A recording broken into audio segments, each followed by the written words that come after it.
You humans seem to find an odd sense of comfort in trying to wrap that which isn't human in the cloth of familiarity. Though I suppose this Allosaurus shouldn't be talking, as I prefer the company of monster movies. So I guess we really aren't that different after all. It's things like this, which are how we get the godless alien warrior out to reclaim his honor, the bubbly woman who is a World War II naval vessel personified, the saurian incarnation of atomic annihilation, or the extraterrestrial culture who goes hunting for glory and for sport.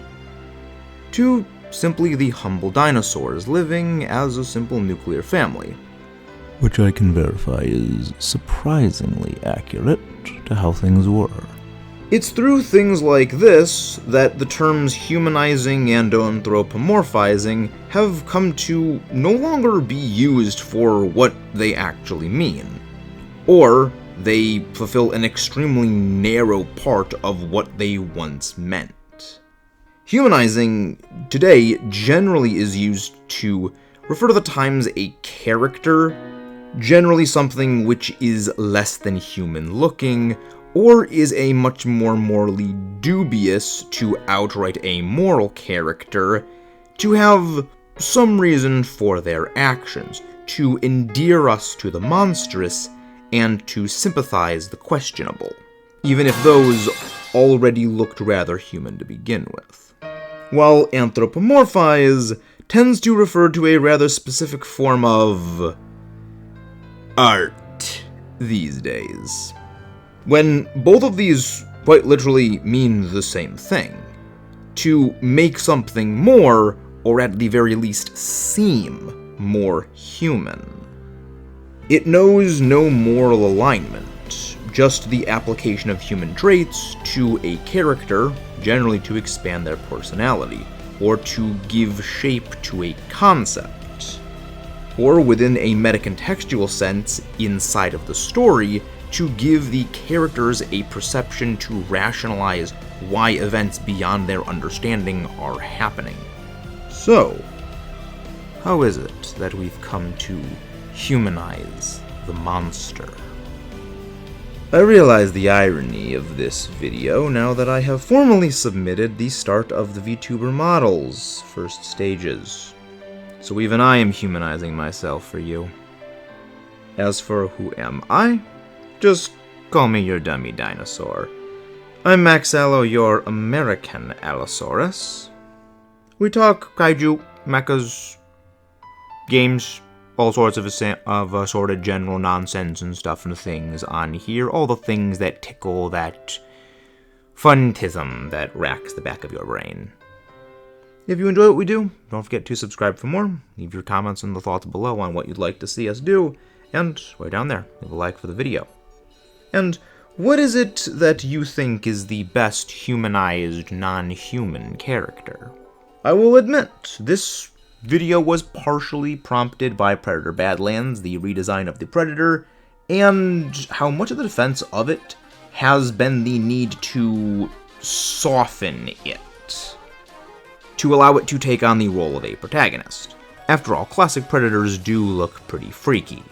So while this video is not about Predator Badlands, it is serving as a good launching off point for this idea, and to serve as one of the several case studies in this. The how, when, and the most importantly of why the humanizing of the inhuman has both worked and hasn't.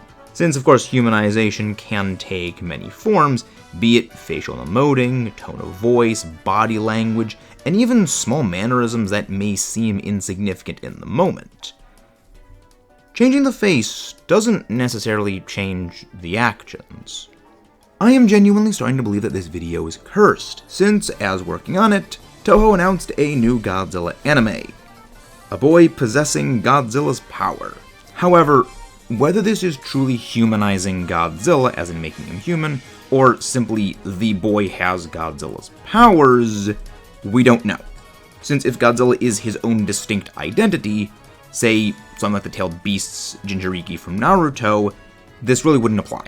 But If it is, and I have my own theories on that, which is for a separate video because that is going to be all speculation, we simply don't know anything about it yet. But I at the very least did want to mention that this existed because simply the timing, and it was just simply too perfect not to bring up. It very much comes down to implementation as to whether it applies or not. Originally, we were going to be starting with Godzilla, but I actually believe that Charizard would be a far better starting point, as Pokemon has actually done a very good job at humanizing even its most monstrous creatures, rather than treating them as simple animals.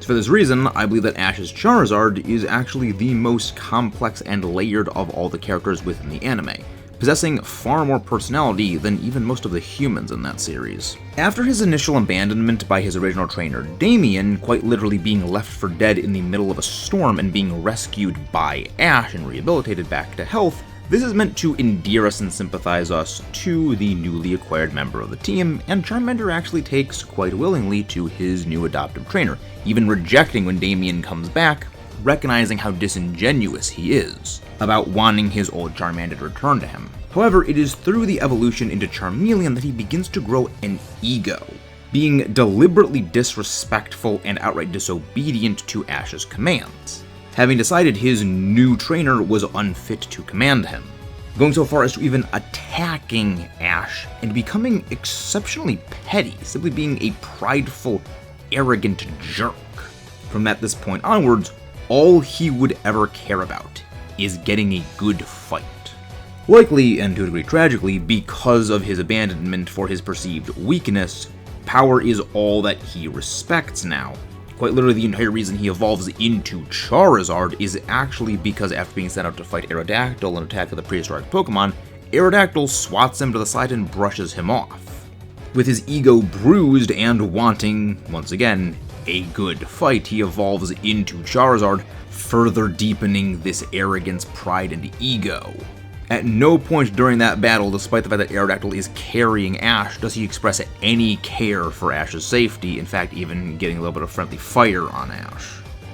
Despite proving victorious in this match, he would still not obey Ash going forward, and would only respond to battles against foes he deemed worthy. They would need to demonstrate something to prove they were worthy of his time.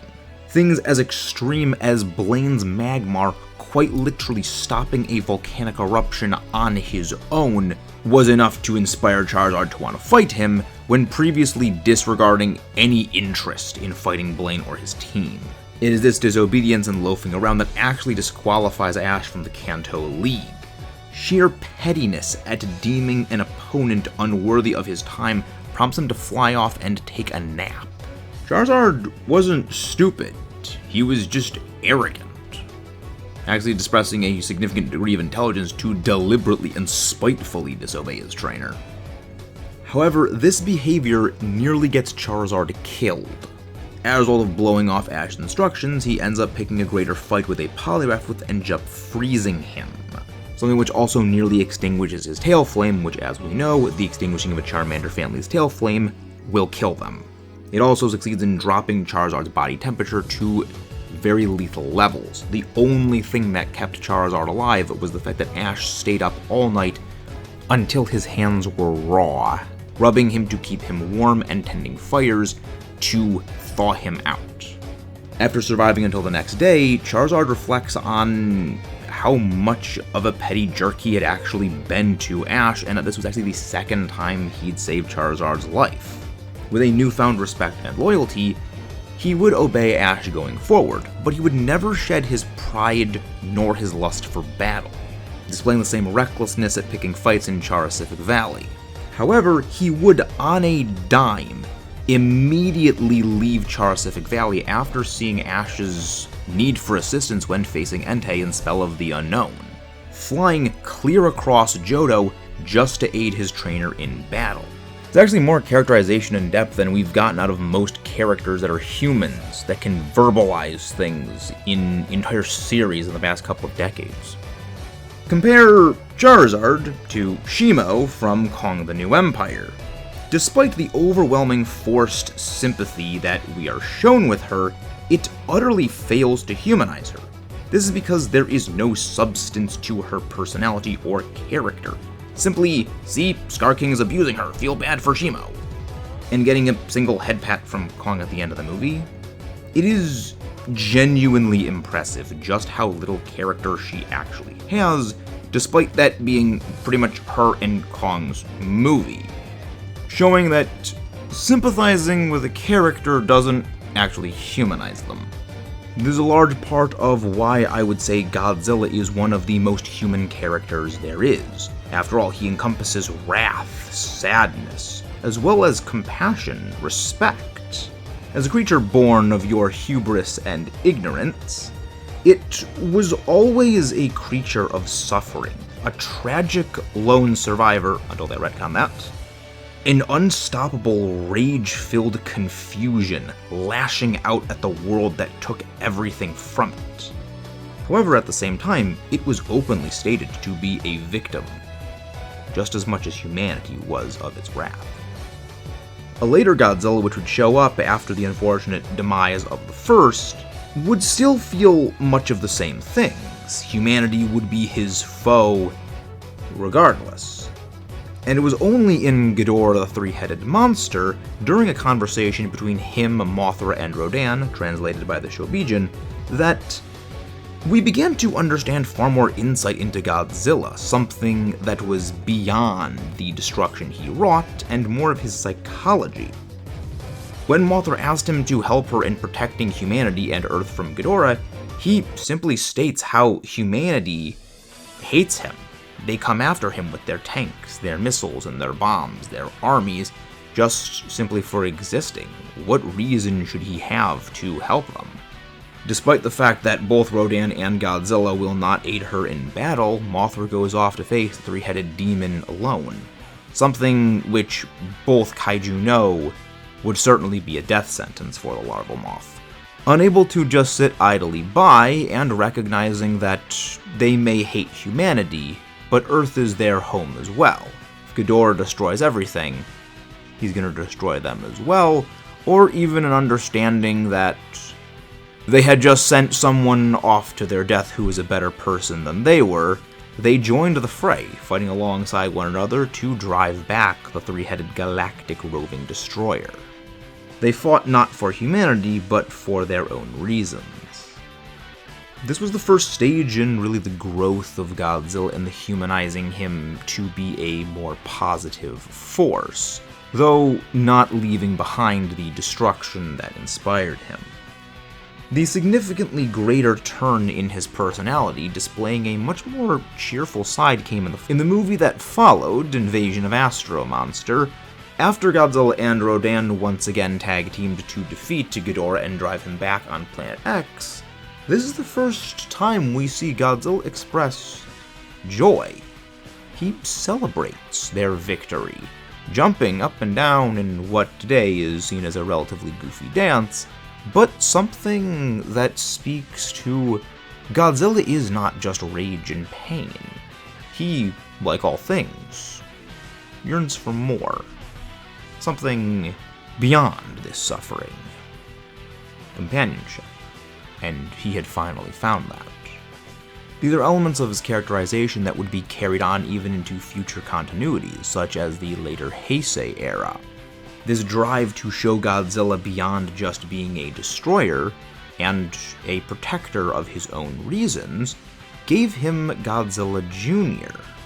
During his battle against Space Godzilla, a very slight gesture that he does is, after freeing Jr. from Space Godzilla's clutches, he rests his hand on Jr.'s head, just as a slight nod of reassurance, before immediately going back to fight, and after Space Godzilla begins his assault with the Corona Beam, he shields Jr. with his own body, something which does result in him being knocked out of the fight.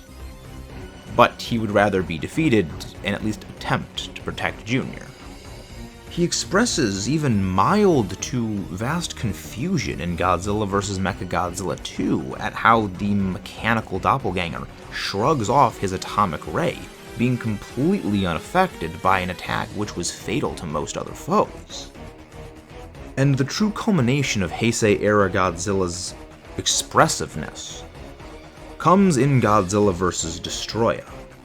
He, while actively dying of his own internal nuclear reactor melting down, expresses the purest form of joy upon seeing his adoptive son Junior once again, who he hadn't seen since their home on Boz Island had detonated in a nuclear fireball which turned him into Burning Godzilla.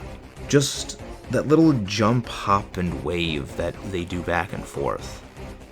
As dark as that movie is, it's one of the brightest points.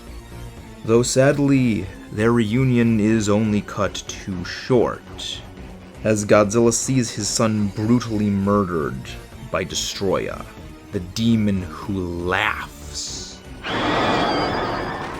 as he mocks Godzilla for his failure to protect his adoptive son. The grief he experiences as he mourns over his son, attempting to breathe life back into him with his own radiation only to fail, causes Godzilla to lose control of the nuclear reactor inside of him that he has been suppressing. He is attempting to control the rate of the meltdown to prolong his own life, but he slips here.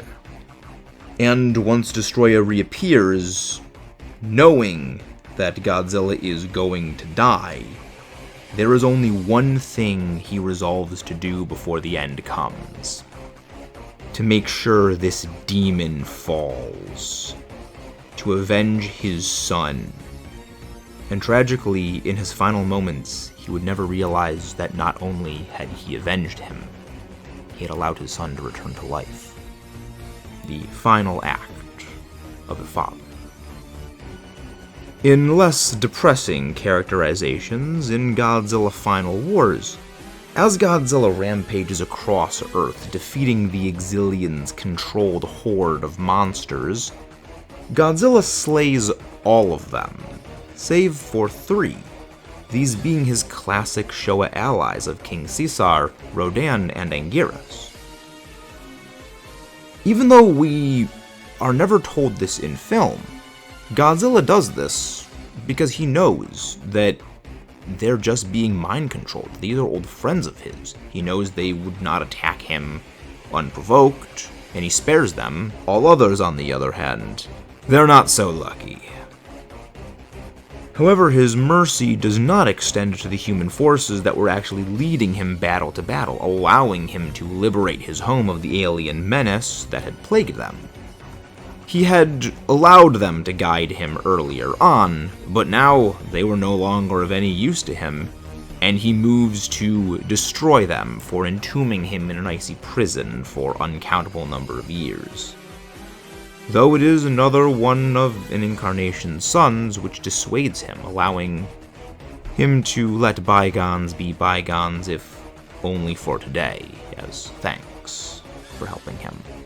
With his incarnation in the Monsterverse, most of Godzilla was actually greatly overhauled. He was now our noble protector, fighting to defend Earth from everything from what is essentially a famine incarnate to an alien invader attempting to hostily terraform our world, and other countless horrors of the past that were lost to the ages. This is a version who understands the cost of death. His moments with Mothra right as she protects him and ultimately sacrifices herself to save him, the sadness and rage he experiences there is something that even for humans would be unable to comprehend. These are not just monsters, these are creatures who have had millions of years as old war buddies. This even extends to you humans. He expresses gratitude toward Dr. Serizawa, understanding that this man gave his life to save him by detonating the thermonuclear warhead which empowered him. The scene of him using his atomic breath towards the sky is his way of symbolically sending Serizawa's soul up to heaven. It's a display of humility and respect for creatures as lowly and fleeting as humans matter to him, that which is essentially a god on this world. even though he may not be human himself. All incarnations across all of the years have displayed such a range of human-like traits. Sometimes for the better, and sometimes for the worse. As humanizing does not know morality, the villains, humanized as they are, Destroya's gleeful slaughter, fully reveling in the suffering that he brings. The same is true of Monster vs. Ghidorah. He fights Godzilla on even terms for Godzilla, a disadvantage to himself in King of the Monsters, to satisfy his own wounded pride and ego. After all, Godzilla's first defeat of him incenses the three-headed dragon. He feels the need to prove, not to Godzilla, but to himself, that he is Godzilla's superior. So in their final battle, he forgoes his flight, his energy siphon, his gravity beams, to fight Godzilla on this pride, this hubris, and underestimation of his foe costs him everything. This arrogance and folly gives way to panic as he realizes Godzilla is able to overmatch him. Something you can see happen as the battle goes on. And in the end, even once Ghidorah believes he's won, he falls back into the same pattern of goading over and savoring his victory for far too long. Enough for Godzilla to recover from Mothra's energy she gifted to him, and burn the space demon to ash. The same holds for Destroya. It does not kill like some mindless beast. It does it for the joy of it. It wants to revel in the carnage it causes. It gloats over its killing of Junior, and it laughs maniacally. It is nothing more than a bully, lording its power over others, and when it realizes it's outmatched, it tries to run from Godzilla, like the coward it is, only to be struck down and vaporized by righteous vengeance. Both of these creatures are shockingly human, in just how vile and vicious they can be, showing your darkest sides. As the brighter the light, the darker the shadow, just as humanity is capable of goodness, they are also capable of great evil. That was the humanizing of the inhuman, while still presenting it in an inhuman form. What about the making of something inhuman into a purely human-like form? Yes, we are going to be talking about Azur Lane and Umamusume, as well as where and why this level of humanization applies. While they are not quite monsters, they are the logical extreme of this humanization effort. The taking of that history, of that concept, and applying how would a human respond to those events, and what are the traits of a person it would take to accomplish that. In presenting the USS Enterprise, the veteran of the US in World War II's Pacific Theater, carrying on despite the loss of both of her sisters, embodying the grizzled old soldier, a relentless warrior who fights, neglecting even basic maintenance because the demands of war are too high to stop. Addled with PTSD and bearing the burden of responsibility for all of the Eagle Union in her story, and the losses they had taken. I will never forgive her scrapping.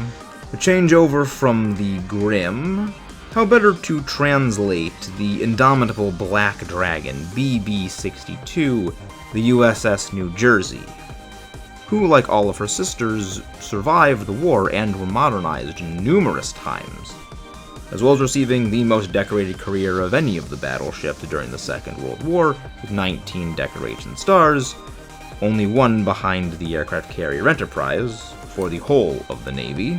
This is best reflected in her Genki girl personality, while being oh so American presents itself with her love of her massive Mark 7 16-inch naval rifles, of which she has 9 of them.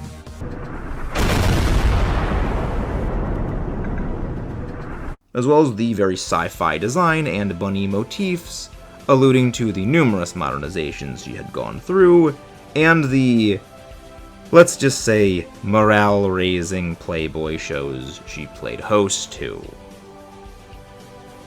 I wish I was joking about that last bit. Now, as absurd of a concept as Azur Lane actually is, it is somewhat helped along in its absurdity by the fact that ships have historically been referred to as being female. The idea of turning that and personifying as a woman isn't that odd, comparatively. The way umamusume handles this is similar in taking the real history of racehorses as well as traits of them and applying this to a human analog, creating the anime horse idol girls that we all know and love.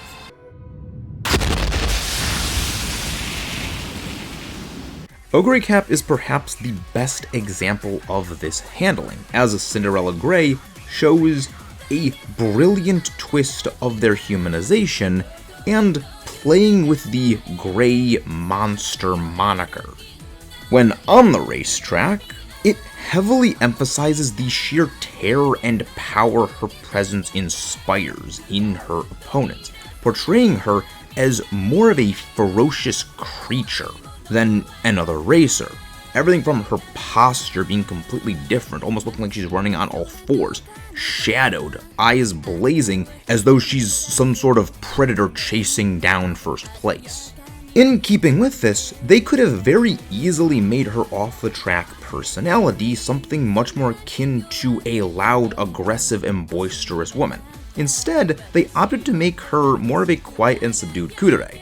Outwardly, she is rather stoic, but internally there is a lot more going on inside. Fleshing her out, we have things like her tending to miss things because of her naivete, and being surprisingly more girly than you would expect from someone with her sort of behavior.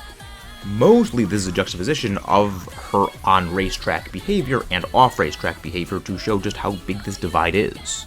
When it came to adapting elements of the real Ogre Cap's history, they took the perceived low value and troubled ability of Ogre Cap to actually be fed as a foal, and translated this into the financial difficulties that Ogre and her mother actually have. They're just basically flat broke, unable to provide well for Ogre. Even mentioning that the fees to send Ogre to Tracen Academy are actually far lower than the cost of the grocery bill for Ogre, because she is a pretty big eater, another trait taken from the real horse. Something which becomes a massive running gag in one of the most humorous bits of Cinderella Grey. Her skill in running is actually not something that stems from natural talent, rather quite the opposite. Much like in real life, Uma Ogre Cap was actually born with bad knees, with her mother having to massage them just so she could even stand as a toddler. This is actually what drives her to love running so much.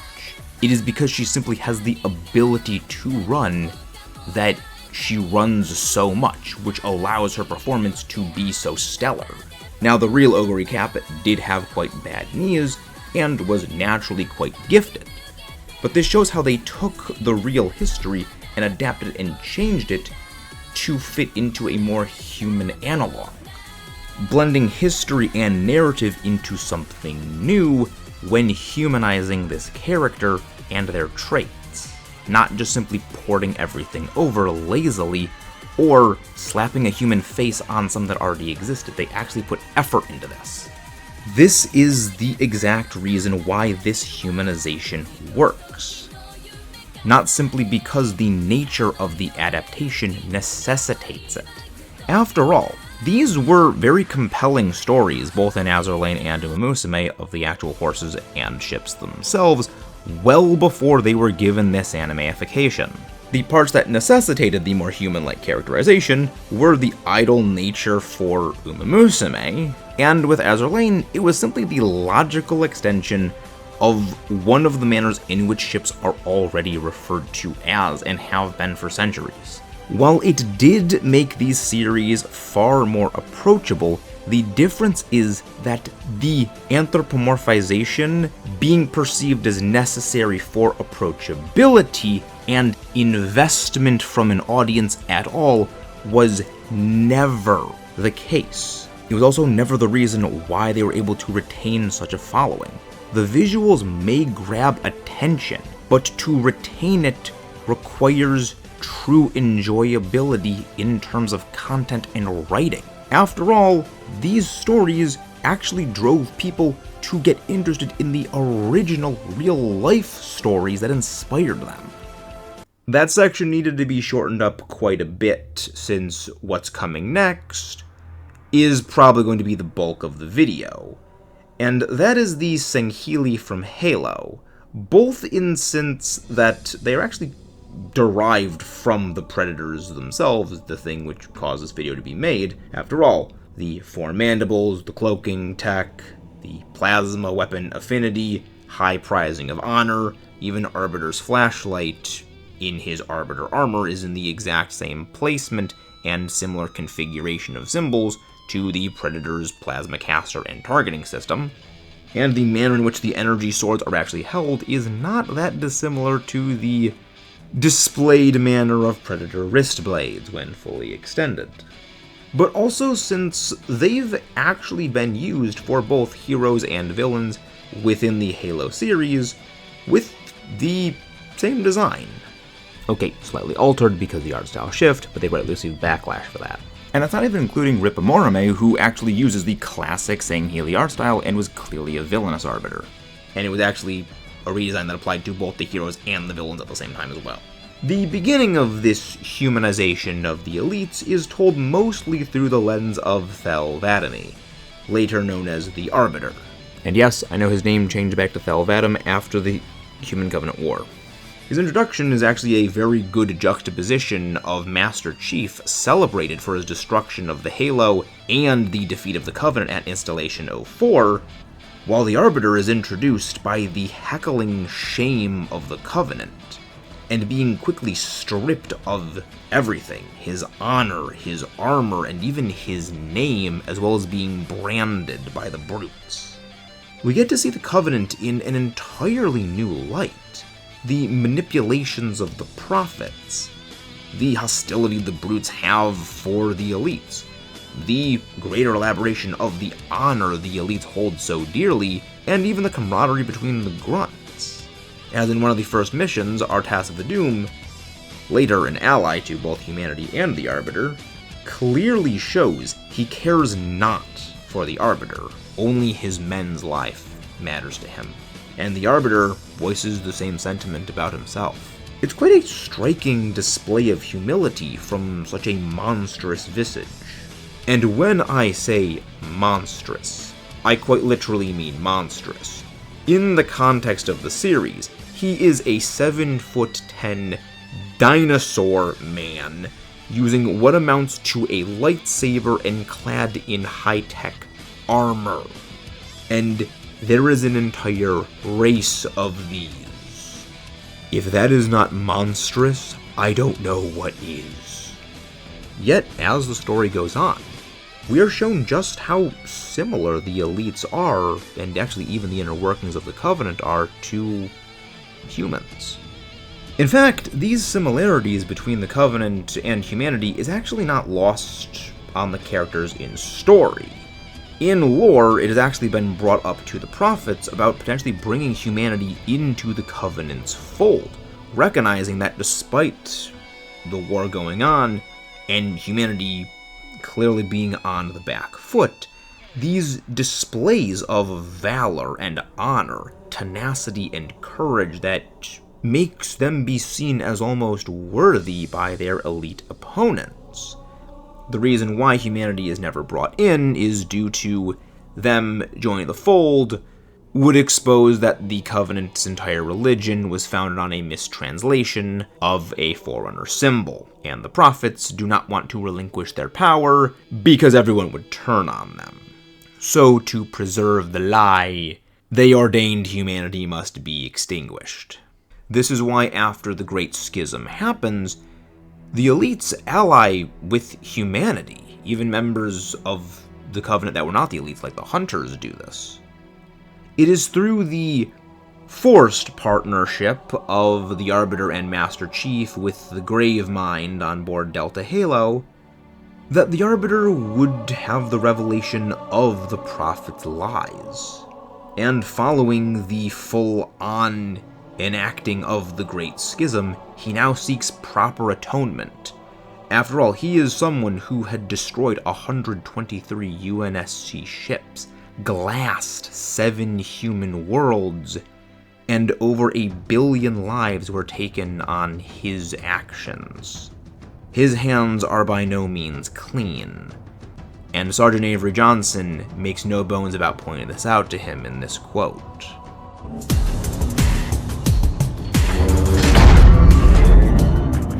Listen, you don't like me and I sure as hell don't like you. But if we don't do something, Mr. Mohawk's gonna activate this ring, and we're all gonna die. Tartarus has locked himself inside the control room. Well, I just happen to have a key. Come on, grab a banshee and give me some cover. Gonna know what's coming. As the battle of Earth between the humans and the elites against the remaining forces of the Covenant continued to rage, a flood-infected ship managed to make its way to Earth.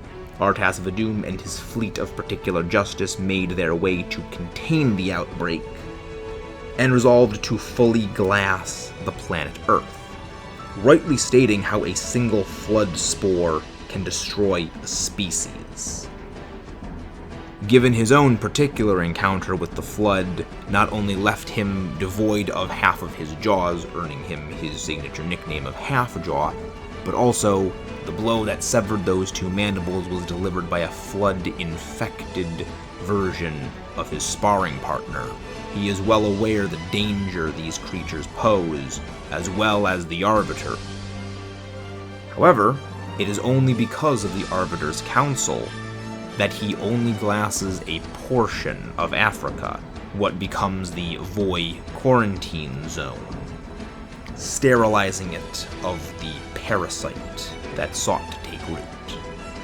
While they were unable to be certain they had gotten all of the Flood, as they didn't glass all of Earth, the fact that they chose to only glass as much as they deemed necessary is rather telling.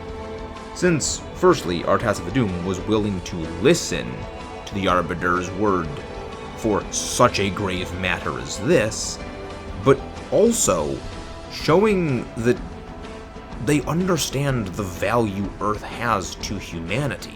These are elites that had glassed countless other human worlds before, though that was under the direction of the Covenant, realizing their wrongs when matters are at their most grave, even when, once again, rightly, the statement of glassing the entirety of Earth is not presented in a way that is wrong, but the preservation of Earth, and most importantly its history to humanity, was deemed important enough to spare the world and take that risk.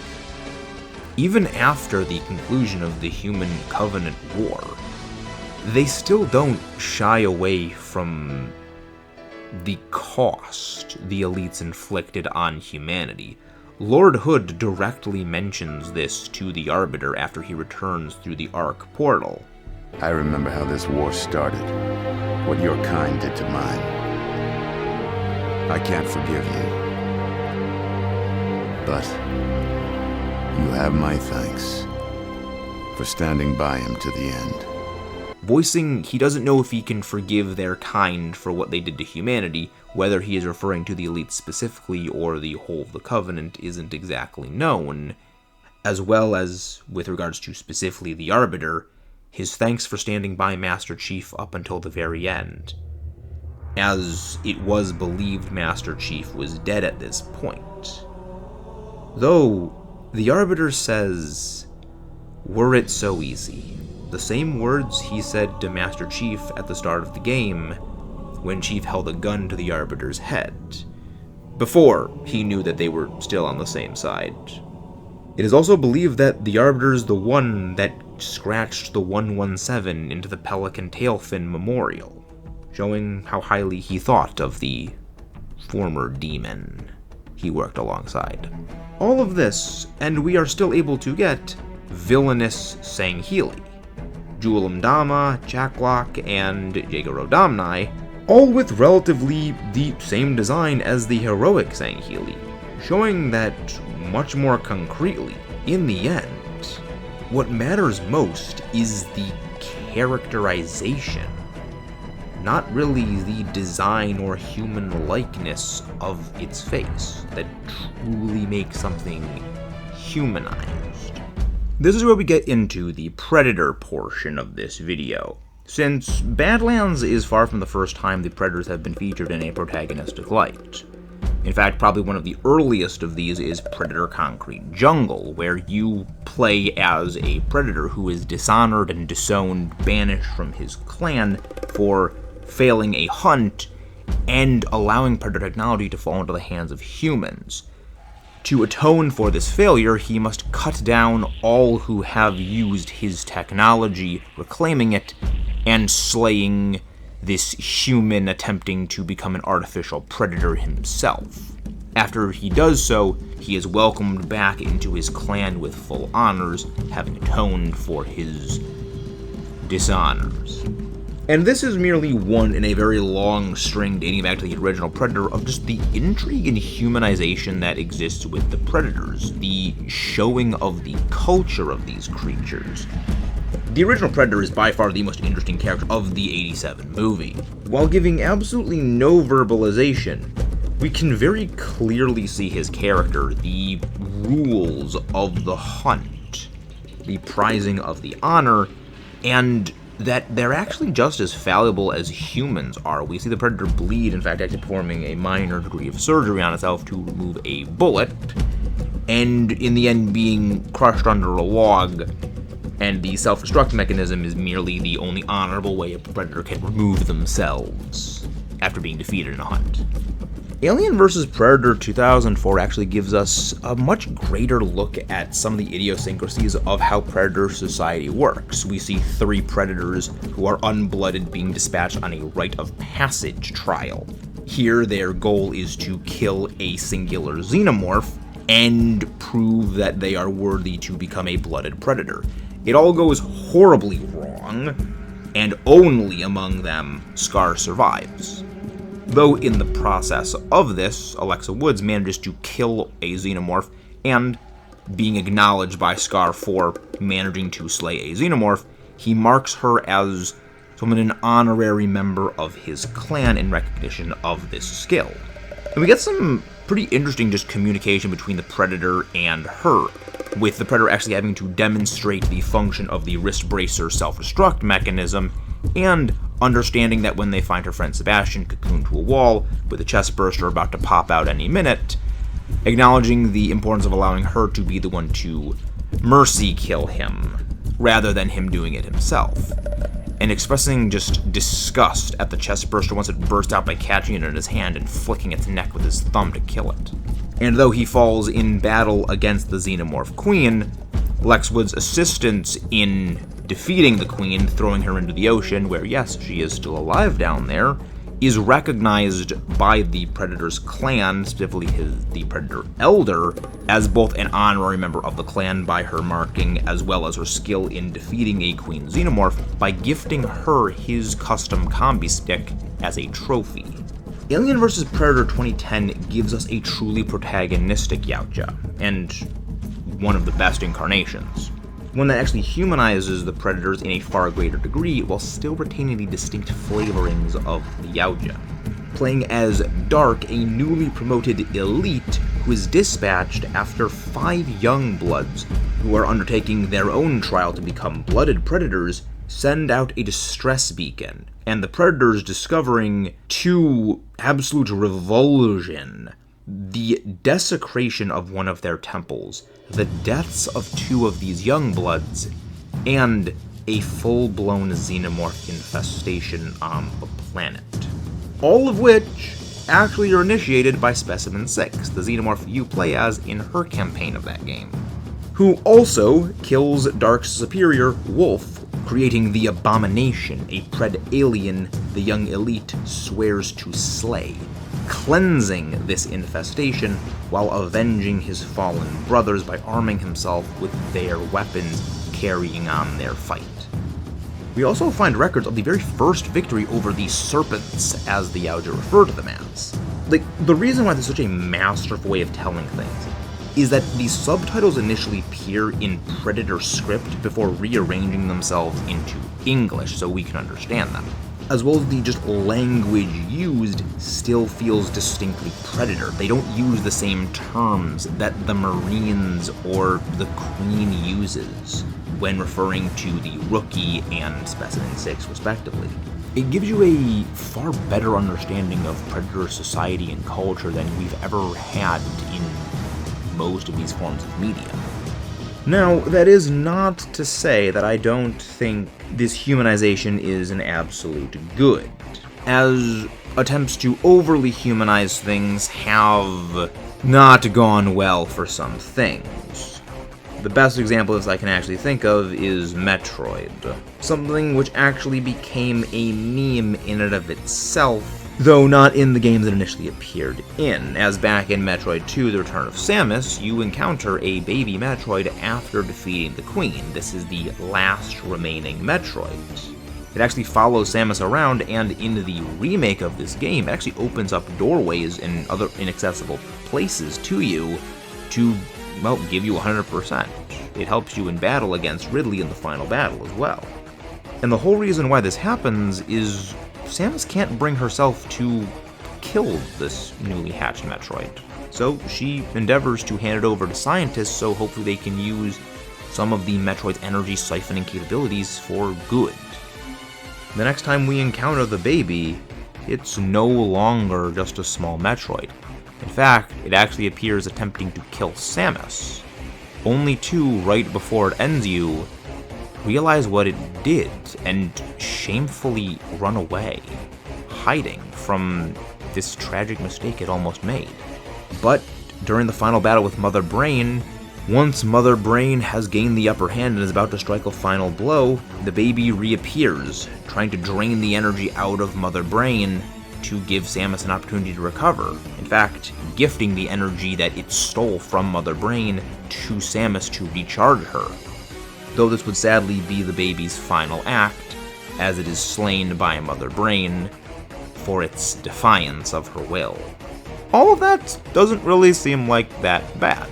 I mean, it's a pretty neat and tidy little way of wrapping things up, except when it came to Metroid Other M and running with the somewhat fixation on the baby and the relationship between the two to the illogical extreme. That's really where the problem came in.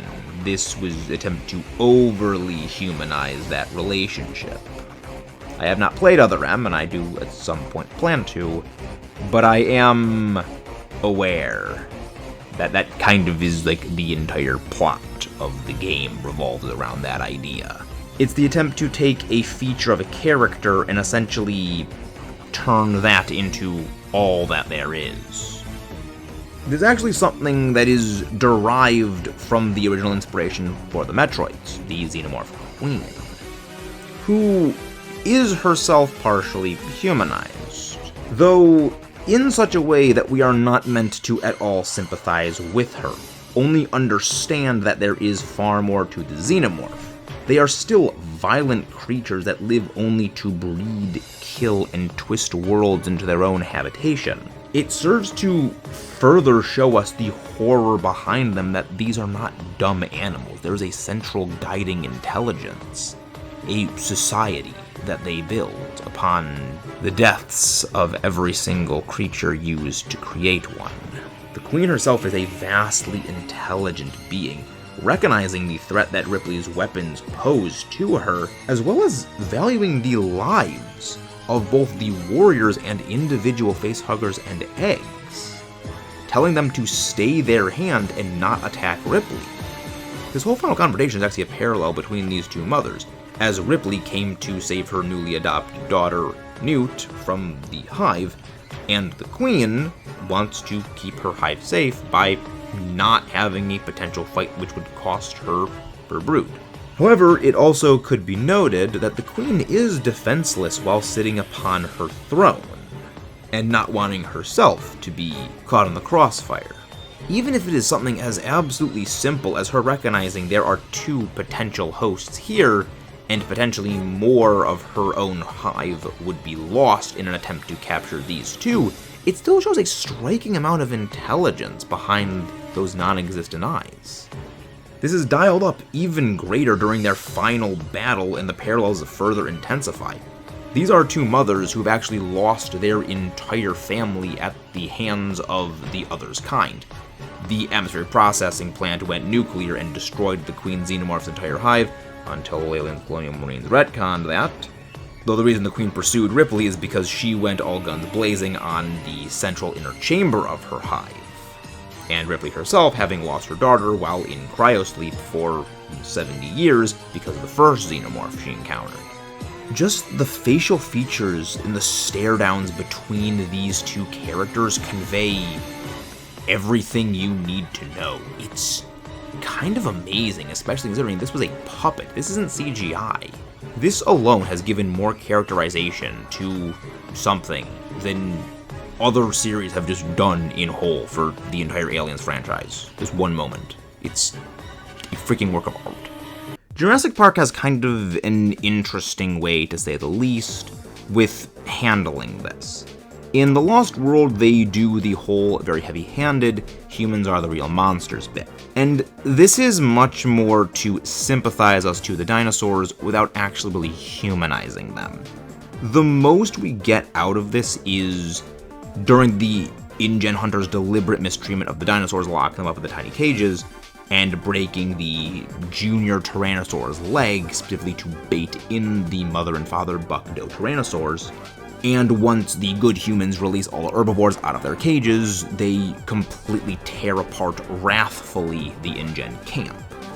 And even after the good humans do return Junior to the Tyrannosaurs, they take Junior back to the nest, and then come back to the good humans to exact mistaken revenge, and actually share a meal.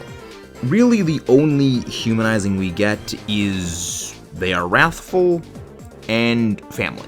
This and the deliberate disrespect that the InGen hunters actually show to the natural world, more or less, is, again, the heavy-handed juxtaposition of humans are the real monsters. But all this kind of goes undone with the massive monster movie spectacle that is the end of the movie, with the buck Tyrannosaur rampaging inside of San Francisco, which, yes, is to find Junior after they recaptured it, and is kind of mixed with Roland Tembo expressing sadness at a lot of good people having it eaten for this whole excursion. So they kind of successfully fail in mixing a lot of the messages with the movie. Now, despite Jurassic Park, the first one, never going out of their way to try to humanize the dinosaurs or really even sympathize us to them, they actually do a far better job of this. The raptors are shown to be learning, actively testing the fences, trying to look for weak points and remembering the exact weak points. Things like timing for when they get fed every day, and learning how to open doors. Even Rexy is shown to be far more intelligent. She is testing the fences once the power goes down, dragging her claw over it to test if it is no longer electrified, and actually seeming to display some displeasure at not being able to hunt her own food, just being fed the goat, whichever one it is, when it just rises out of the pit. She wants to hunt. Even in her final battle against the raptors, she doesn't eat them. Now, this potentially was for graphic reasons, but her throwing that one raptor into the Tyrannosaurus skeleton and then roaring is much less of a predatory display and one more of dominance and power. It still retains the idea that these are animals and having animalistic qualities. It doesn't portray them as strictly that. They're not operating purely on instinct. They are thinking, they are intelligent, and their behaviors are far more nuanced. It focuses on actually giving them a character over sympathy. So, bringing all of this back to the start, what does it mean to humanize the monster? Well, there's really no clear answer, no one correct way to go about it. It's about building a character, not just to make them likable. There's a number of absolutely heinous characters that are scarily human. They don't even need to be all that complex, just well-defined. And while they may not need to be complex, it certainly does help. That is not to say there is no wrong way to go about it. There absolutely are. Since humanizing the character is the result of writing, to just simply put a human-like face on a thing that isn't, and expecting that alone to work, you are absolutely setting yourself up for failure. Same of trying to force just sympathy. It isn't about looking human, it's about acting human. It doesn't even need to be their full personality. It's how we get the nobility of the atomic dinosaur protecting you lesser creatures, or the vengeful mother of the xeno scum that deserves oblivion. To the atonement sought by the bloodied claws of former foes, the honor and glory sought from the thrill of hunting and fighting worthy opponents. Or even the funny anime horse girls who sing, dance, and race. As strange as that umamusume and Azur Lane segment was, I do believe they were the most important parts of the video. It's a large part of why this entire project took so long. I wanted to get that right. In the end, writing is what mattered, and there was a lot more I wanted to talk about in this video, and thankfully most of which I am able to use in future projects. But even with that, I do still feel that this video was absolutely cursed, since every time I made progress, I had another idea to add, or had to re-record something to make a part better, clear up some things I was saying. The Uma segment was quite literally half of all the raw footage I recorded, and reshot over the course of 2 weeks alone. In fact, there is only a single portion of this entire video that remains of the original recording, that actually being the Godzilla segment, which was originally supposed to be the very first segment we were going to be talking about, but then additions like the Charizard, Shimo, and then the later revelation of the anime with Godzilla coming out, all pushed that back, and you can still see a bit of artifacts in it.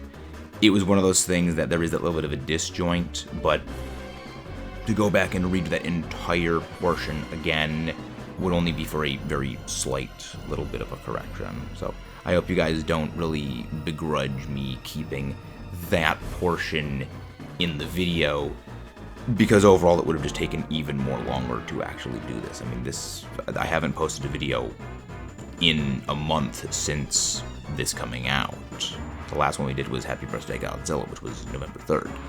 And as we were working on this, I was rolling around the idea in my own head of posting other videos in addition to working on this one, but I felt it was more important to focus just solely on this one than work on other videos and potentially skimp out on it. Stressful as it was, I had a lot of fun making this video. Other than the original More Than a Monster video, I don't think I have enjoyed any project as much as this one. I wanted to make this a video that I can be proud of, looking back on. A lot like More Than a Monster, even though it is this cut down form, I do consider it to be my best work. If it fails, that's on me. If it does well, it was the video. A lot of the issues definitely came down to a lot of nerves and things I was just unfamiliar with talking about, and I hope in the future to make a lot more videos like this going forward. Videos more like this were actually what I wanted to originally start making when it came to making this channel. We kind of fell down the Godzilla rabbit hole, and it's time we sort of correct the ship and get back on that course. So, once again, I want to thank all you guys for tuning in, especially if you've watched this long. I guess that really is all for me. I've kept up enough of your guys' time. I've been Max Allo, and if you enjoyed, don't forget to leave a like, comment your thoughts below, let me know where I can improve, what points you think I was a bit weak on, your own suggestions for the future, and yeah, subscribe for more, all the usual things. The VTuber model is continuing a bit of work, and we are going to be getting back to stuff on the Second the Gaming channel. Going to be getting back to streaming and things over there, so everything is getting back to as it should be. Feel free to roast me in the comments. I quite enjoy it. Long live the Kaiju King.